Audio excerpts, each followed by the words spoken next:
En este vídeo vamos a hablar sobre unos orgánulos que se encuentran en el interior del citoplasma celular, que son los lisosomas. Bueno, pues vamos a hablar de los lisosomas. Los lisosomas son unas vesículas citoplasmáticas esféricas, polimórficas, con membrana unitaria, un número de tamaño variable, que contienen más de 50 enzimas diferentes, aunque pueden contener otras sustancias en su interior. En la imagen que tenemos aquí a continuación, podemos ver algunas de las características que acabamos de nombrar. Como bien dice Belén, aquí tenéis dos imágenes, en un lado un GIF animado, en el cual veis la función fundamental de los lisosomas, que se va a encargar de la digestión intracitoplasmática, intracelular, de sustancias extrañas, y aquí vemos una representación esquemática de lo que sería un lisosoma. La primera característica es que no tiene ninguna característica morfológica definitoria de lo que es un lisosoma en cuanto a su forma. Tienen formas y tamaños enormemente variables. Sí es importante dos detalles de este esquema que no ha comentado Belén. Por un lado es esta membrana en la cual tenemos una bomba de protones en el cual estáis viendo que con gasto de energía, es decir, de una manera activa, está bombeando hidrogeniones desde el citoplasma al interior del lisosoma. Veis que el pH que tiene en el interior del lisosoma es pH 5 y vemos que el pH que hay a nivel citoplasmático es de 7,2. Ese bombeo de hidrogeniones en contra de gradiente va a ser de vital importancia para su función. Y lo segundo es lo que ya ha comentado Belén, es que en su interior nos vamos a encontrar una cantidad importante de enzimas que son capaces de digerir cualquier tipo de principio inmediato. Hidrolasas ácidas para los enlaces ésteres, glucosidasa para el glucosídico, proteasa para los enlaces peptídicos, lipasa para los enlaces tipo éster y las fosfatasas. Los lisosomas se forman a partir de los distosomas, que son el conjunto de cisternas que componen el aparato de Golgi, y el contenido enzimático de los lisosomas procede del retículo endoplasmático rugoso. Su función principal es realizar la digestión controlada de las macromoléculas que se encuentran en el interior de la célula. Los distintos tipos de lisosoma que hay son los lisosomas primarios, que son esféricos y contienen enzimas inactivas. Son vesículas recién formadas del aparato de Golgi. Los secundarios son voluminosos e irregulares. Sus enzimas están activas y contienen sustratos en vías de digestión. Son lisosomas primarios que se han fusionado con sustancias intracelulares, autolisosomas, o extracelulares, heterolisosomas, formando así distintas vacuolas como las autofágicas, heterofágicas, endosomas y cuerpos residuales. Estos últimos también son considerados un tipo de lisosoma. En esta imagen podemos ver el procedimiento básico de digestión de los lisosomas. Se puede distinguir la partícula de alimento que es introducida mediante endocitosis al interior de la célula y el lisosoma primario que acaba de ser formado en el aparato de Golgi. La partícula de alimento se fusiona con el lisosoma primario, formando así el lisosoma secundario que realiza la digestión y produce al final los cuerpos residuales que son expulsados al exterior mediante exocitosis. Bien, pues en esta imagen volvemos a tener el procedimiento de digestión de los lisosomas, pero ahora añadiéndole las vacuolas que hemos visto anteriormente. En la parte superior de la imagen tendríamos el proceso de autofagia, que se realiza a través de la unión de las vacuolas autofágicas que contienen las sustancias a digerir con los lisosomas primarios, formando los lisosomas secundarios, y después el cuerpo residual, que es expulsado al exterior de la célula. ¿Y en qué se diferencia este proceso del de heterofagia? Bueno, pues que en el proceso de heterofagia las sustancias a digerir proceden desde el exterior de la célula en lugar de desde el interior como en la autofagia. Pasaría igual. En la heterofagia se formarían las vacuolas heterofágicas que contienen las sustancias a digerir, que se unen a los lisosomas secundarios que digieren la sustancia y la expulsan al exterior formando el cuerpo residual.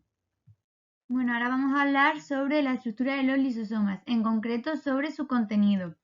Bueno, pues contienen enzimas hidrolasas ácidas como la proteasa, la nucleasa, pero la más característica es la fosfatasa ácida, que se encarga de hidrolizar los enlaces éster liberando los grupos fosfato, y también contiene sustratos en vías de digestión. Hay distintas variantes de los lisosomas según su contenido. Pueden ser glioxisomas, que son exclusivas de los vegetales y transforman los ácidos grasos de las semillas en azúcares mediante el ciclo de glioxilato. O también están los peroxisomas, que son unas vesículas muy pequeñas con una membrana plasmática sencilla y con enzimas oxidativas. Las membranas de los lisosomas se llaman membrana lisosomial. Son del tipo del modelo mosaico fluido y están recubiertas interiormente por una gruesa capa de glucoproteínas. Las enzimas que se encuentran en el interior de los lisosomas son las enzimas lisosomiales, que solo actúan a pH ácido de 5 y a nivel intralisosomial, ya que fuera de él autodigerirían a la propia célula, y esto lo impide el pH 7,2 citoplasmático, en donde se encuentra protegida así de la digestión incontrolada intracelular. El pH ácido intralisosomial se mantiene porque en la membrana existe una proteína de transporte que consume ATP y se dedica a bombear protones al interior del lisosoma. Podemos decir que es una bomba de protones. La función de los lisosomas es la digestión de macromoléculas, una digestión tanto intracelular, que puede ser, como hemos dicho, autofágica y heterofágica, o una digestión extracelular. También tiene otra función que es la del almacén temporal de distintas sustancias, como por ejemplo las semillas en las células vegetales. La importancia que tienen estos esquemas que de manera continua os vamos poniendo en todas las presentaciones es que de manera frecuente suelen aparecer en selectividad y hay que interpretarlo. Si nos fijamos en el de la derecha, lo que estáis viendo son los tipos de digestión intracelular que existen. Estamos viendo inicialmente cómo la sustancia a digerir puede venir del exterior, bien por un mecanismo de endocitosis o bien por un mecanismo de fagocitosis, por ejemplo, este es el caso de una bacteria. Si es por fagocitosis, lo que forma es un tipo de vacuola que se llama fagosoma, y si es por endocitosis, pues va a formar otro tipo de vacuola que se llama endosoma. Tanto el fagosoma como el endosoma se van a unir a lisosomas primarios cargados de enzimas que provienen directamente del aparato de Golgi, que han sido sintetizados en el retículo endoplasmático, y van a formar un lisosoma secundario. Y es justo en ese momento cuando se va a coger y se va a producir la digestión intracelular. En este caso estamos hablando de digestión heterofágica porque viene del exterior de la célula. Si lo que pretendemos es remodelar el interior de la célula, destruir algunos orgánulos celulares que ya han cumplido su ciclo vital, estamos hablando del tercer tipo de digestión intracelular, que es la autofagia. En este caso lo que se forma es un autofagosoma. Vamos a coger, en este caso en concreto, a rodear una mitocondria de retículo endoplasmático, la vamos a aislar, la vamos a unir con un lisosoma primario y se va a digerir formando un lisosoma secundario. Y ahora, a partir de ahí, pues aparecen vacuolas residuales que van a ser excretadas al exterior mediante los procesos de exocitosis. Eso sería el proceso de digestión intracelular. Aquí en este esquema lo tenéis expresado exactamente igual.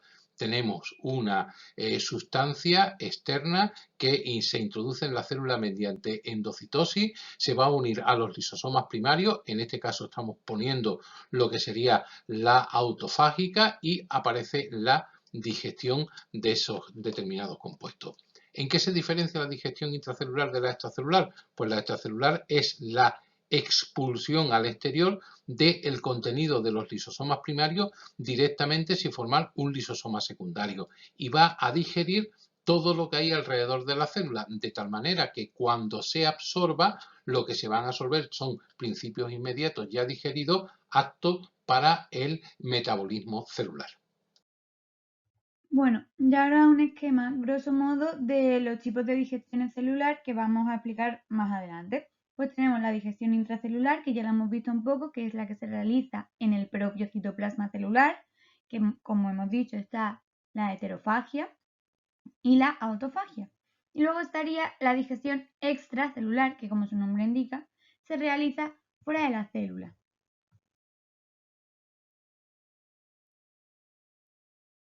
Bueno, pues vamos a empezar hablando sobre la digestión intracelular heterofágica. El sustrato, como hemos dicho antes, procede del exterior de la célula, que se incorpora a esta mediante la endocitosis, formando una vesícula heterofágica, a la que también le podemos llamar fagosoma. Después, se fusiona esta vesícula heterofágica con un lisosoma primario, formando así un lisosoma secundario heterofágico, al que también le podemos llamar fagolisosoma. Tras la digestión del sustrato extracelular, los nutrientes pasan al citoplasma para su metabolismo, mientras que la parte no digerida forman los lisosomas secundarios residuales o el cuerpo residual, que son expulsados mediante exocitosis.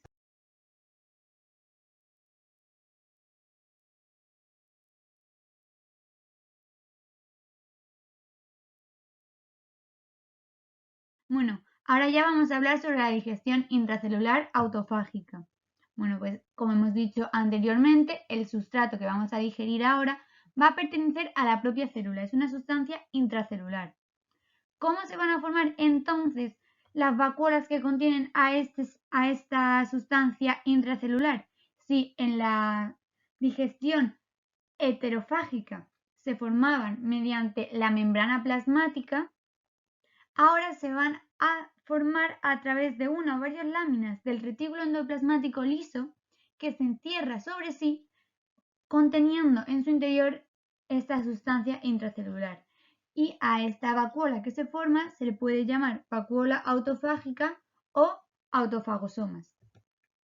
Estas vacuolas que acabamos de formar se unen al lisosoma primario, digiriendo su contenido formando los autofagolisosomas o los lisosomas secundarios autofágicos.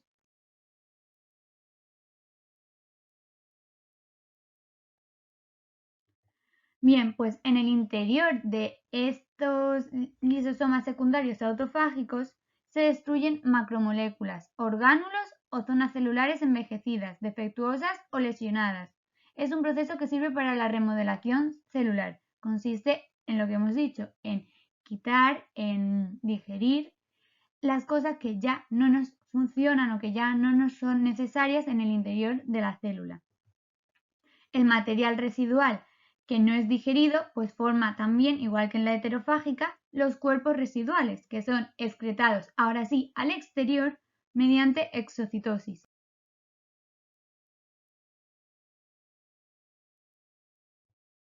Bueno, seguimos y ahora un esquema sobre la digestión intracelular autofágica, para entenderlo bien, es que el sustrato pertenece a la propia célula. Una o varias láminas de retículo endoplasmático liso son las que forman las vacuolas autofágicas. Estas vacuolas son las que se unen a los lisosomas primarios para digerir su contenido, formando los lisosomas secundarios autofágicos. En su interior, como ya hemos dicho, lo que van a hacer es destruirse pues macromoléculas, orgánulos, cosas que a nuestra célula ya no le interese tener. Y los materiales de desecho que se van a crear a través de esta digestión pues van a formar los cuerpos residuales que van a ser excretados mediante exocitosis.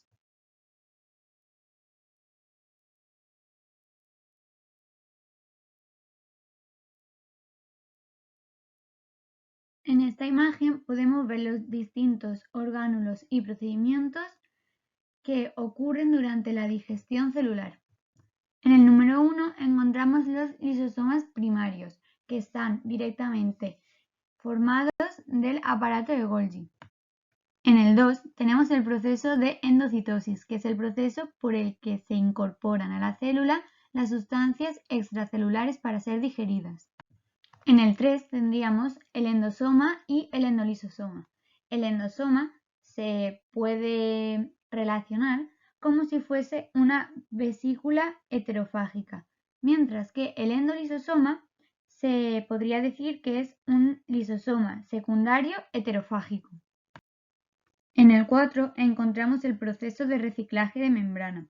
Este proceso sirve para impedir que la célula encoja, ya que al crear las vesículas heterofágicas, parte de las membranas se pierde y es repuesta en este proceso. En el 5 tenemos el proceso de la autofagia, que estaría primero el autofagosoma, que es en este caso una mitocondria rodeada de una vesícula autofágica compuesta por retículo endoplasmático liso, y luego tendríamos los lisosomas secundarios autofágicos que se forman al unirse con un lisosoma primario. Bueno, en el 6 ya tendríamos el proceso de digestión intracelular mediante un endolisosoma o mediante un autofagolisosoma, dependiendo de dónde proceda la sustancia que vamos a digerir. Y en el 7 ya encontramos el proceso de liberación de los nutrientes.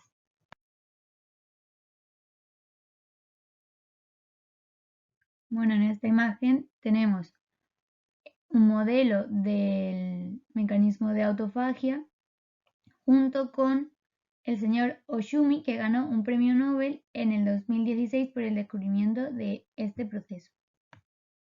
Ahora ya sí pasamos a la digestión extracelular. Bueno, pues como su nombre indica, esta digestión se realiza fuera de la célula. Los lisosomas ahora lo que van a hacer es descargar su contenido al exterior de la célula mediante exocitosis y digieren así las moléculas de origen externo. Este proceso es usado para la remodelación de huesos y cartílagos y es la nutrición de los hongos.